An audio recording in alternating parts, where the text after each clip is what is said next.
I believed in what Sholem wrote for many years, that, Kabbalah is basically androcentric. Androcentric. Yes. What can I do is I found with the time texts which don't work exactly. So his explanation that Shekhinah is out of the blue came from Gnosticism or from Christianity, according to other explanations,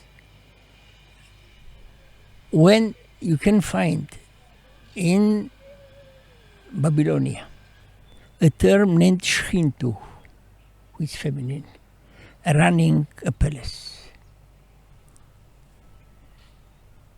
So I found sometime, I don't remember when, that there is a concept named Shechintu in Babylonian religion, dealing with a clearly feminine figure with some form of a runner of a palace.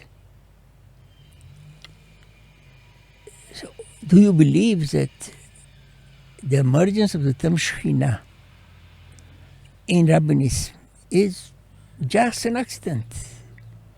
They didn't know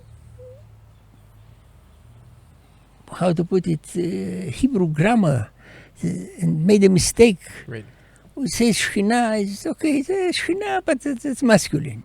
And then it turned to be feminine. No. That's serious. So not that I discovered or had an inclination. I explained to you why. Because there is such a term. And this issue was neglected by the scholars. And they made efforts to evade the feminine aspects of the Shekhinah before Kabbalah. And it doesn't work always.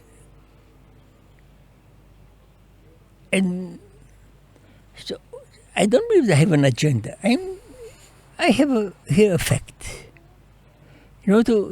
First I found that Shechintu is, and then I wrote in Kabbalah and Kabbalah Neros, etc. And then I discovered a small article by an Israeli scholar, and that's important, about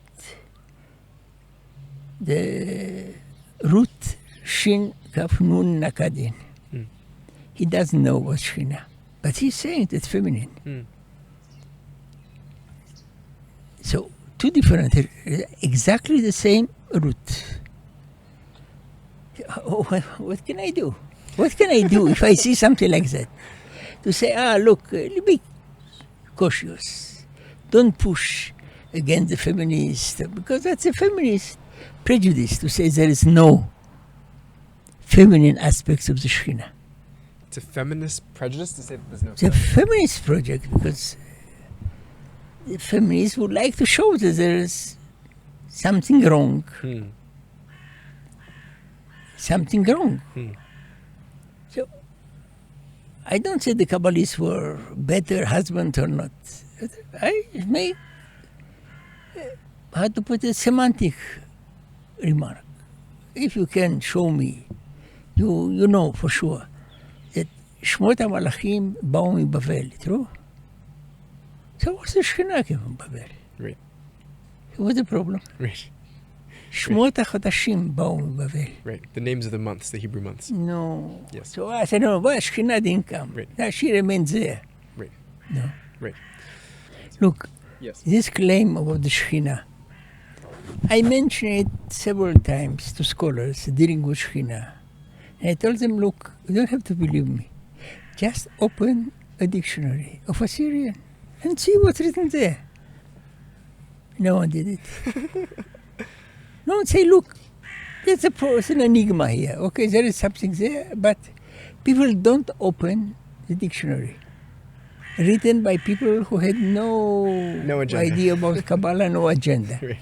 So I commented twice to a certain scholar who wrote about Shekhinah, that's Christian influence. He didn't open the dictionary. Right. That's problematic. So that is that's serious.